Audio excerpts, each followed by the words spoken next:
काही प्रसंगी लोक म्हणतात महाराज काही एवढे मोठे आहेत का त्यांच्या पाया पडायला?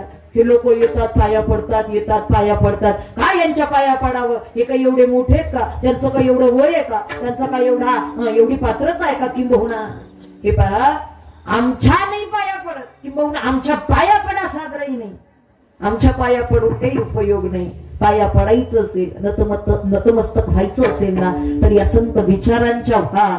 कारण त्यांनाच नतमस्तक झाल्यानंतरच सगळ्यात एक सोपं सांगेन तुम्हाला लक्षात येईल याकरिता.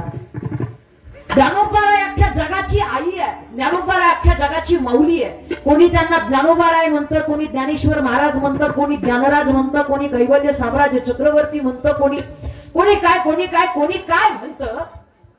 अनंत हे नाव ज्या खरी अर्थानं अनंत नाव आहेत त्यांना, अनंत प्रकारे आपण त्यांना संबोधतो.